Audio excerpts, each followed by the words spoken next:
വ്യാഴാഴ്ച ഉച്ചയ്ക്ക് 1 മണിയോടടുത്ത സമയത്താണ് നിലമ്പൂർ ചന്തക്കുന്ന് ബസ് സ്റ്റാൻഡിന് സമീപത്തെ ഹോട്ടലിൽ തമിഴ്നാട് ഗൂഡല്ലൂർ സ്വദേശികളായ ധർമ്മരാജനും ഭാര്യ സുബൈദയും ആരോഗ്യവകുപ്പ് ഉദ്യോഗസ്ഥരാണെന്ന് സ്വയം പരിചയപ്പെടുത്തി പരിശോധനയ്ക്കെത്തിയത്. ലൈസൻസ് ആവശ്യപ്പെട്ട് ലൈസൻസ് നൽകിയപ്പോൾ കാലാവധി തീരാറായെന്ന് പറഞ്ഞ് പ്രശ്നമുണ്ടാക്കി. പിന്നാലെ ഇന്നുണ്ടാക്കിയ പഫ്സും പഴയതാണെന്ന് പറഞ്ഞായി അടുത്ത പ്രശ്നം. പിഴ അടയ്ക്കണമെന്നായിരുന്നു ആവശ്യം. ഇതിനിടെ ഓരോ ബിരിയാണിയും ഊണും പാഴ്സൽ പറഞ്ഞ് അലമാരിയിലെ ഭക്ഷണപാത്രം നിലത്തെറിഞ്ഞുടക്കുകയും ചെയ്തു. ഈ സമയം ഹോട്ടലിൽ ഭക്ഷണം കഴിക്കാനെത്തിയ മുൻ ഹോട്ടലുടമ തെയ്യത്തുംകാവിൽ മുനീറിന് ഇരുവരുടെയും പെരുമാറ്റത്തിൽ സംശയം തോന്നി ഇടപെട്ടതോടെ അടുത്ത ട്വിസ്റ്റ്. മുഷ്ടി ചുരുട്ടി മേശയിലിടിച്ച് സുബൈദ 3 ലക്ഷം രൂപ പിഴയടയ്ക്കണമെന്ന് ആവശ്യപ്പെട്ടു. ഒട്ടും വിട്ടുകൊടുക്കാതെ മുനീർ തിരിച്ചറിയൽ രേഖ കാണിക്കാൻ ആവശ്യപ്പെട്ടു. രേഖ പരിശോധിച്ചപ്പോൾ പ്ലേസ്മെന്റ് സർവീസ് സ്ഥാപനത്തിലെ വീട്ടുജോലിക്കാരിയാണ് സുബൈദ എന്ന് മനസ്സിലായി. നാട്ടുകാരും ചേർന്ന് ഇരുവരെയും തടഞ്ഞുവെച്ച് പോലീസിനെ അറിയിച്ചു. നിലമ്പൂർ SI തോമസ് കുട്ടി ജോസഫിന്റെ നേതൃത്വത്തിൽ CPOമാരായ P ദീപ, K അജേഷ് എന്നിവരെത്തി തട്ടിപ്പുകാരെ കസ്റ്റഡിയിലെടുത്തു.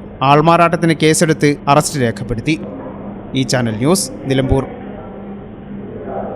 നിങ്ങളുടെ വീട്ടിലേക്ക് ആവശ്യമായ ഒരു പുതിയ വാഷിംഗ് മെഷീൻ അതല്ലെങ്കിൽ ഒരു സോഫ സെറ്റ് വാങ്ങാൻ വേണ്ടി പ്ലാൻ ചെയ്യുകയാണോ?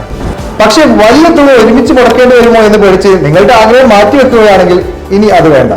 പേയ്മെന്റ് ഇവിടെയുണ്ട്. ഇനി റെഡി ക്യാഷ് വേണ്ട, പലിശയും വേണ്ട. അതെ, നിങ്ങൾ കേട്ടത് ശരിയാണ്. പേയ്മെന്റിൽ നിന്നും ഗൃഹോപകരണങ്ങളും ഫർണിച്ചറുകളും വാങ്ങുമ്പോൾ നിങ്ങൾക്ക് പലിശയുടെ ഭാരം ഒട്ടും തന്നെ ഇല്ല. നിങ്ങളുടെ EMI ബിൽ പലിശരഹിതമാക്കാൻ ഞങ്ങളുണ്ട്. ഇനിയും എന്തിനു കാത്തിരിക്കണം? നിങ്ങളുടെ സ്വപ്ന ഫർണിച്ചറുകളോ പുതിയ ഗൃഹോപകരണങ്ങളോ ഇന്ന് തന്നെ പേയ്മെന്റിലൂടെ സ്വന്തമാക്കൂ. കൂടുതൽ വിവരങ്ങൾ അറിയാനും EMI പ്ലാനുകൾ മനസ്സിലാക്കാനും ഇപ്പോൾ തന്നെ കോൺടാക്ട് ചെയ്യൂ.